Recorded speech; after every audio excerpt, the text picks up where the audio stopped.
Years ago in Boston, I introduced a friend, an Illinois state senator most people had never heard of, with a name most people couldn't pronounce. 30 minutes later, Barack Obama's keynote address had changed politics in America, touching the hearts and inspiring the dreams of a nation.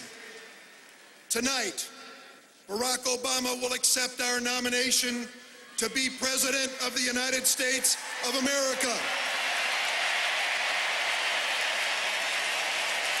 His journey from that moment to now has taken him to every corner of this nation.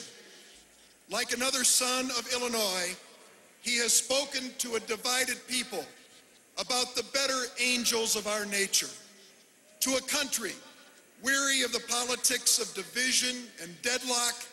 He has brought a message of unity and change.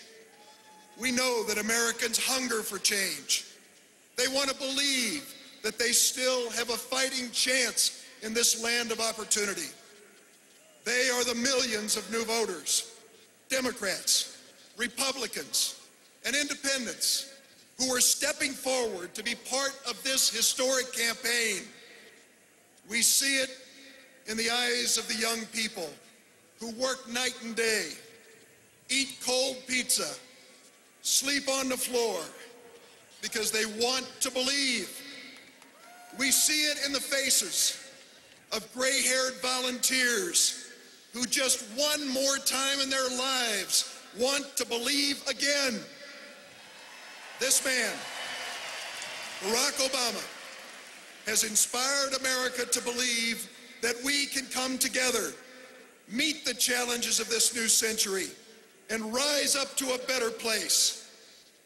I've been close to Barack Obama for many years, but now, after this long campaign, so many of us know this man. We know how he thinks. We know his values.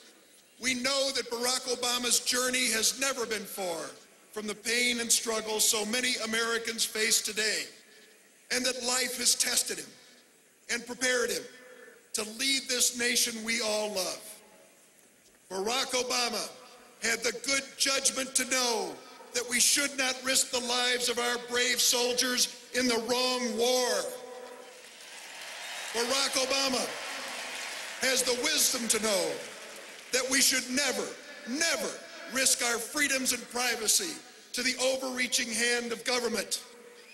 Barack Obama has the good sense to know that the future of our nation is in the hands of hard-working Americans, not in the selfish grasp of the politically powerful.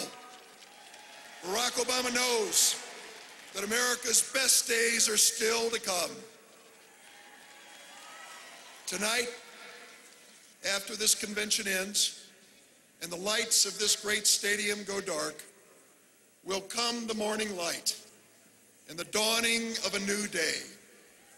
We have gathered here this week to dedicate ourselves to that new day. We should take the message from this mile-high city to every corner of this great land that with this election, the greatness of America can return. America can move beyond the failed policies and broken promises of the last 8 years. America can turn the page and welcome a new generation of leadership. Yes, America can. Yes, we can. Yes, we can. Barack Obama and Joe Biden will lead us to a better place, and we will be by their side every step of the way.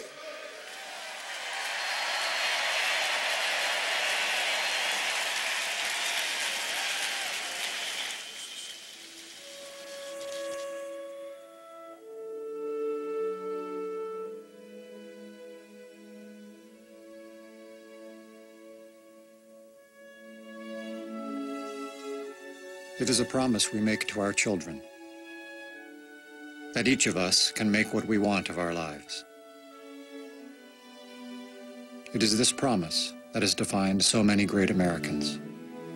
I stand here knowing that my story is part of the larger American story, that I owe a debt to all of those who came before me, and that in no other country on earth is my story even possible.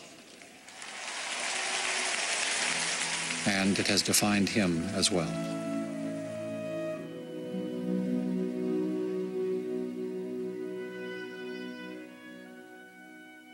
My mother, she said to herself, my son, he's an American and he needs to understand what that means. His childhood was like any other, but it was his search for self that defined him. My father, I only met him once for a month when I was 10. I probably was shaped more by his absence than his presence. And what he learned was that by discovering his own story, he would come to know what is remarkable about his country.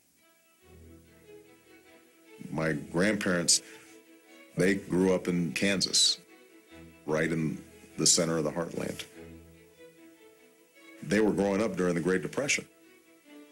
They weren't complainers.